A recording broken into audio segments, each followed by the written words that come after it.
لاهية قلوبهم وأسروا النجوى الذين ظلموا هل هذا إلا بشر مثلكم أفتأتون السحر وأنتم تبصرون۔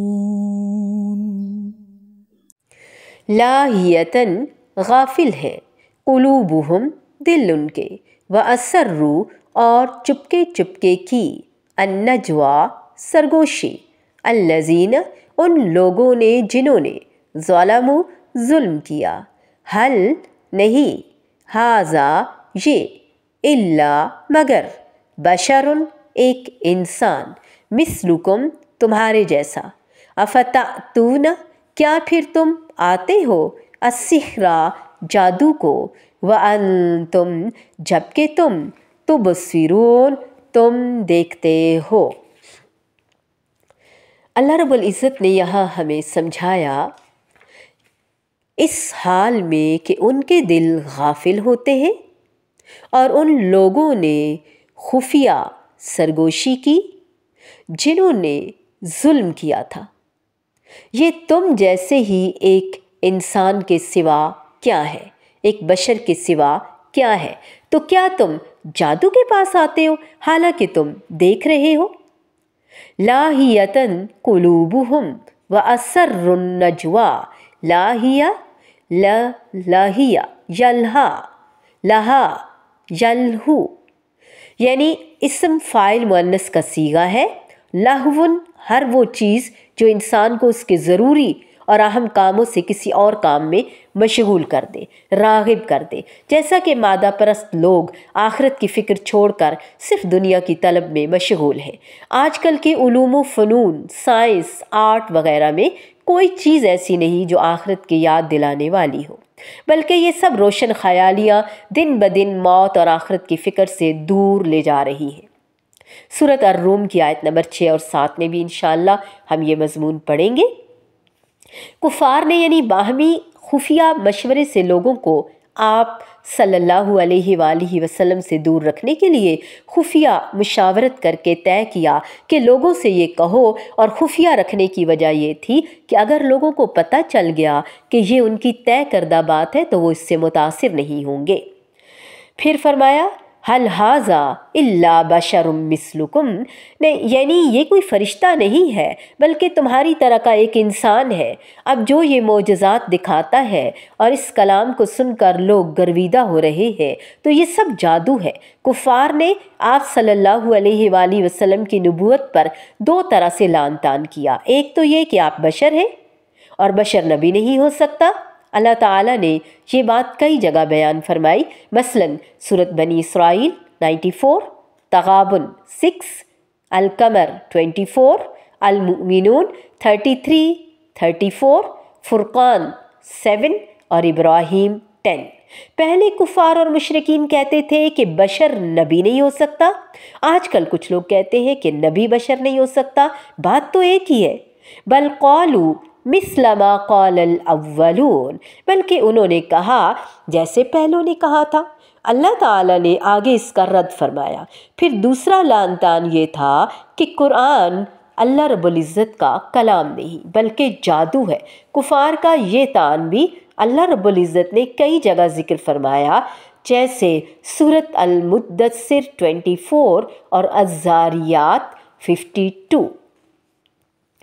بات یہ ہے کہ دل ان کے چونکہ دوسرے فکروں میں منہمک تھے، اللہ تعالیٰ تمام انسانوں کو متنبہ فرما رہے ہیں کہ ان کے حساب کا وقت بہت قریب آ چکا ہے۔ حساب کب ہوتا ہے؟ ایک تو انسان کی موت کے بعد اس کی قبر میں ہوتا ہے، پھر قیامت کے دن ہوگا انشاءاللہ۔ اس کا معنی تو یہ ہے کہ قیامت بہت قریب آ گئی ہے۔ حقیقت یہ ہے کہ قیامت کے آثار مختلف نشانیوں کی شکل میں نظر آتے ہیں، لیکن اصل قیامت جب بھی آئے، ہر انسان کی قیامت اس دن ضرور آ جاتی ہے جس دن اسے موت گھیر لیتی ہے۔ رسول اللہ صلی اللہ علیہ وآلہ وسلم نے فرمایا، جب اعرابیوں میں سے کچھ لوگ نبی پاک کی خدمت میں آتے اور پوچھتے کہ قیامت کب آئے گی، تو آپ ان کے چھوٹے کی طرف دیکھ کر فرماتے، یعنی چھوٹے بچے کی طرف، اگر یہ زندہ رہا تو تو اس پر بڑھاپا نہیں آئے گا یہاں تک کہ تم پر تمہاری قیامت آ جائے گی، یعنی موت۔ تو قیامت سے مراد موت بھی ہے اور قیامت سے مراد یوم القیامہ بھی ہے، کیونکہ جو مر گیا اس کی قیامت تو آ گئی نا، اب وہ آگے ہی آگے جائے گا، واپس تو نہیں پلٹ سکتا۔ نبی کریم صلی اللہ علیہ وآلہ وسلم کا آنا بھی قیامت کے قریب ہونے کی علامت ہے۔ حدیث مبارکہ میں آتا ہے، آپ صلی اللہ علیہ وآلہ وسلم نے فرمایا، مجھ کو اور قیامت کو اس طرح بھیجا گیا، اور آپ نے شہادت اور درمیان کی انگلی کو آپس میں ملا کر بتایا، یعنی 2 انگلیوں کو اکٹھا کیا، اس کے بعد بیچ میں کوئی اور نبی نہیں آئے گا، اب صرف آخرت ہوگی۔ حقیقت یہ ہے کہ ہر انسان جو اس دنیا میں ہے، چاہے میں ہوں، آپ ہے، کوئی بھی، کوئی نیک ہے کوئی بد ہے، ہر انسان زندگی سے زیادہ موت کے قریب ہے، ایک دوسرے سے زیادہ موت کے قریب ہے۔ ہمیں اپنے اگلے 10 سال 20 سال جینے کی کوئی گارنٹی نہیں، ہاں یہ ضرور معلوم ہے کہ موت ایک دن ضرور آئے گی۔ تو ہم میں سے ہر شخص ہر روز حساب کے قریب کھڑا ہے، کیونکہ موت ہوتے ہی جب قبر میں اتارا جائے گا تو حساب کتاب شروع ہو جائے گا۔ لیکن ہمارا حال کیا ہے؟ ہم کسی بھی یاد دہانی پر بہت کم ہی توجہ کرتے ہیں، اس بارے میں کم ہی سوچتے ہیں، اس لیے اللہ تعالیٰ فرماتے ہیں، لاہیۃً قلوبہم واسر النجوا، ان کے دل دوسرے ہی فکروں میں منہمک رہتے ہیں، یعنی زیادہ تر دنیا کی باتوں کے بارے میں سوچتے ہیں۔ ہم سب اگر اپنے پورے وقت کا جائزہ لیں تو زیادہ وقت ہم کس چیز کے بارے میں سوچتے ہیں؟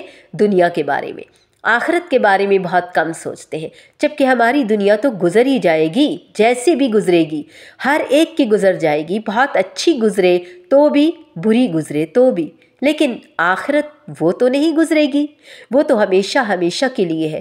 تو اس لیے عقل مند وہ ہے جو اپنے زیادہ وقت کا حصہ اپنی آخرت کو بنائے، اس کے لیے دنیا میں بھی کام کاج کرتا رہے۔ ظالم آپس میں سرگوشیاں کرتے کہ یہ شخص تم جیسا ایک بشر تو ہے، پھر کیا تم آنکھوں دیکھے جادو کے پھندے میں پھنس جاؤ گے؟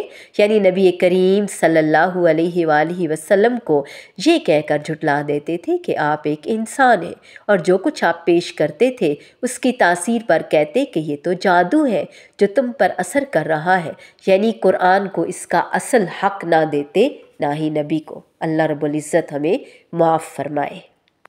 لاهية قلوبهم وأسروا النجوى الذين ظلموا هل هذا إلا بشر مثلكم أفتأتون السحر وأنتم تبصرون